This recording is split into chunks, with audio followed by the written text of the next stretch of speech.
일어났다는 것을 설명하고 있습니다. 이제 12절, 13절에 이르러 모든 사람의 주 되시는 예수 그리스도를 설명합니다. 유대인이나 헬라인이나 차별이 없습니다.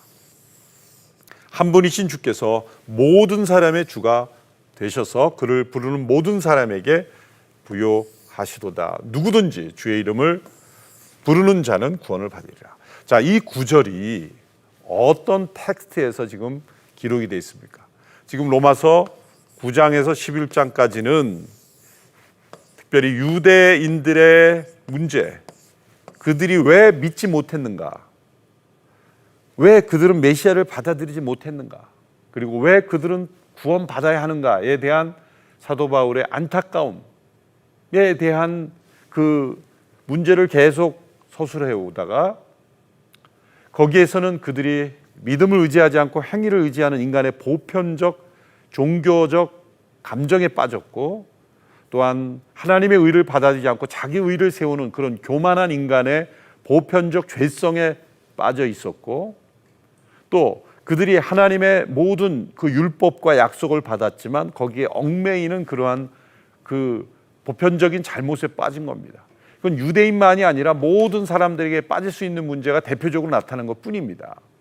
이러한 맥락 속에서 이 구절에서 강조하고 있는 것은 모든 사람, 누구든지, 이걸 왜 강조합니까? 하나님의 구원이 보편성, 모든 사람을 구원하기 원하시는 하나님, 차별이 없으신 하나님, 유대인과 이방인을 하나님은 다른 이들로 보지 않으시고 차별이 없으신 분이다. 그러므로 역으로 생각해서 유대인이 가졌던 모든 보편적인 문제가 이방인들에게도 동일하게 나타날 수 있다. 하나님이 차별이 없으시다라는 것은 유대인에게만 과한 기준을 제시했기 때문에 유대인들이 믿지 못한 게 아니다는 거예요.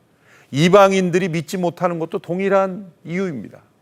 마찬가지로 하나님께서 이방인을 구원하신 동일한 믿음에 기초한 의로 유대인들도 하나님은 구원하기 원하시는 겁니다. 그러므로 유대인들은 핑계할 것이 없고 이방인들은 자랑할 것이 없다. 또 유대인들도 실망할 것이 없고 또 이방인들도 교만해서는 안 된다. 이러한 얘기를 지금 이 민족을 뛰어넘어 모든 사람의 주가 되신 예수 그리스도에 대해서 설명하고 있는 것입니다. 그리스도로 말미암아 유대인과 이방인 사이에 차별이 없다. 그러나 차별이 있는 것은 뭡니까? 율법으로 의를 추구하는 사람과 믿음으로 의를 추구하는 사람 사이에는 근본적인 차별이 있습니다. 이것은 유대인이나 이방인이나 다 마찬가지입니다. 하나님 차별이 없으십니다. 하나님의 구원 방법은 동일하기 때문입니다. 그러나 율법으로 의를 추구하는 사람과 믿음으로 의를 추구하는 사람 사이에는 차별이 있습니다. 이것은 유대인과 이방인의 민족적 구별이 아니라 불신자와 신앙인의 근본적인 차이를 만들어내기 때문이죠. 그러나 믿음으로 의롭다함을 받은 사람들 사이에서는 모든 차별이 폐하여지는 것입니다. 두 번째, 모든 사람의 주이신 그리스도 안에서 그를 부르는 모든 사람이 부유하게 된 것입니다. 세 번째, 누구든지 그리스도를 부르는 사람은 구원을 받으리라고 확신할 수 있습니다. 요엘서 2장 32절의 말씀을 인용한 것입니다. 누구든지 여호와의 이름을 부르는 자는 구원을 얻으리니 이는 나 여호와의 말대로 시온산과 예루살렘에서 피할 자가 있을 것이며 남은 자 중에 나 여호와의 부름을 받을 자가 있을 것임이니이다. 이 요엘서의 예언이 성취된 것입니다. 자, 이제 우리의 구원에 무엇이 필요한가 우리는 정리해 봐야 합니다. 첫째로 성육신하시고 십자가에서 죽으시고 부활하시고 주님으로서 다스리시며 우리가 가까이 갈 수 있는 역사적인 예수 그리스도. 자, 흔히 우리가 역사적 예수라고 할 때 일부 신학계에서는 기적과 신비를 제외한 역사적 예수 그리스도라고 할 때 그건 잘못된 용어입니다. 그러나 제가 여기서 역사적 예수 그리스도라는 것은 이 모든 성육신과 십자가와 부활과 승천과 주님의 통치와 다시 오심이 실제 사건이라는 믿음에서 역사적 예수 그리스도라는 뜻입니다. 두 번째, 예수 그리스도를 알게 하는 사도적 복음 곧 믿음의 말씀이 우리에게 있어야 되고, 이것이 우리에게 복음서 또 서신서를 통해 전해졌죠. 또 듣는 자 중에서 마음으로 믿고 입으로 시인하는 신뢰가 있어야 되고, 그리고 그 그리스도를 전파하고 다른 사람들에게 믿음을 촉구하는 전도자들이 있어야 구원이 이루어집니다. 그런 의미에서 이제 14절 15절로 넘어가서 복음 전도의 필요성이 여기에 나오는 것입니다. 말씀을 읽겠습니다. 그런즉 그들이 믿지 아니하는 이를 어찌 부르리요? 듣지도 못한 이를 어찌 믿으리요? 전파하는 자가 없이 어찌 들으리요? 보내심을 받지 아니하였으면 어찌 전파하리요? 기록된 바 아름답도다 좋은 소식을 전하는 자들의 발이여 함과 같으니라. 이 복음 전도의 필요성과 이 위대한 소명에 대한 말씀이 역시 유대인의 구원의 그 한복판에 있다는 것을 유념해야 합니다. 그들이 믿지 아니한 자를 어찌 부르리요? 듣지도 못한 이를 어찌 믿으리요? 전파하는 자가 없이 들으리요? 그래서 결국 핵심이 보내심을 받은 자가 좋은 소식을 전하는 자들이 되어야 된다라는 걸 강조하고 있습니다. 정리해 보겠습니다. 여기에는 두 가지 중요한 질문이 나옵니다. 그런즉 그들이 믿지 아니한 이를 어찌 부르리요? 자, 주의 이름을 부른다는 것은 알고 믿는다는 걸 전제로 한다는 거예요. 믿음에서 주의 이름을 부르는 일이 일어난다는 거예요. 두 번째, 듣지도 못한 이를 어찌 믿으리요? 자, 그 믿음, 주의 이름을 부르는 자는 구원을 받는데 그 부름은 주의 이름을 부를 때는 믿음이 있어야 되는데 그 믿음은 어디서 나오냐? 들음에서 나와야 된다. 믿음이 부르는 것에 논리적으로 선행되는 것과 마찬가지로 듣는 것은 믿음에 논리적으로 선행합니다.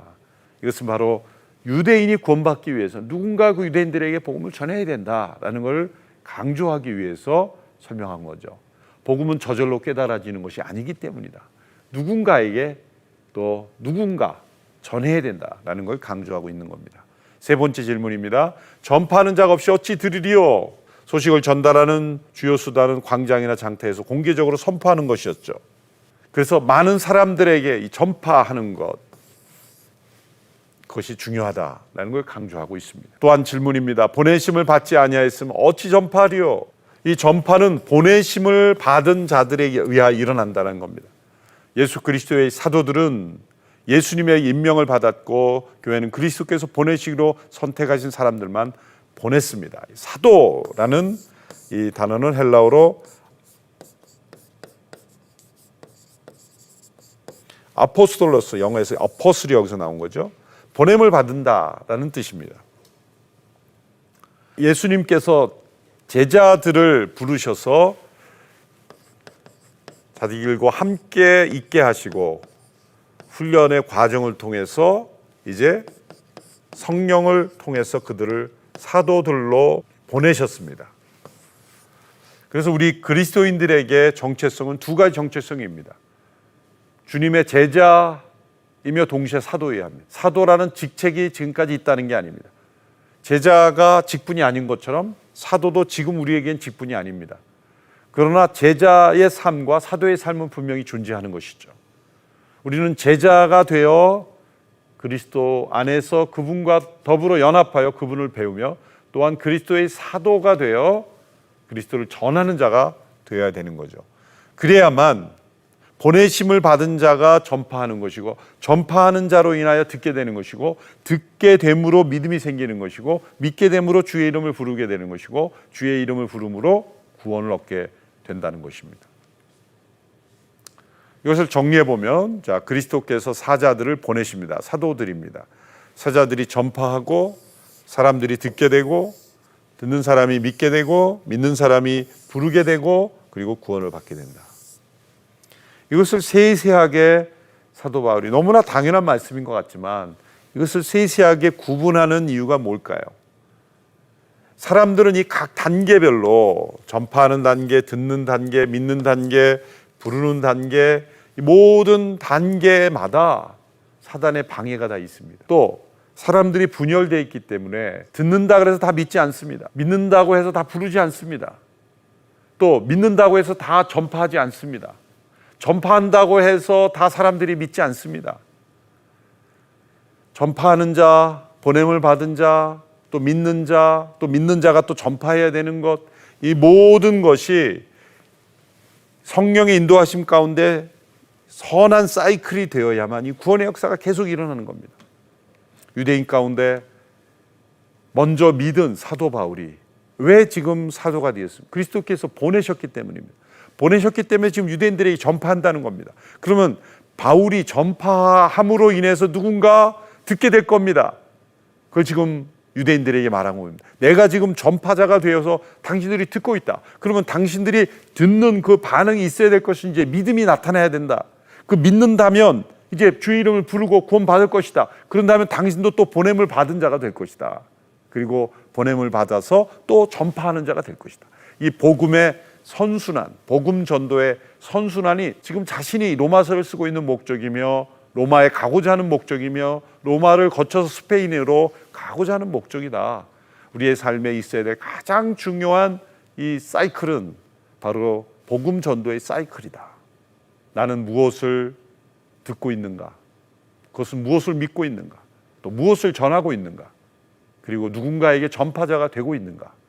그리고 누군가가 구원받도록 지금 내가 쓰임받고 있는가? 이 모든 질문들을 던져보도록 지금 이 사이클을 설명하고 있는 것입니다.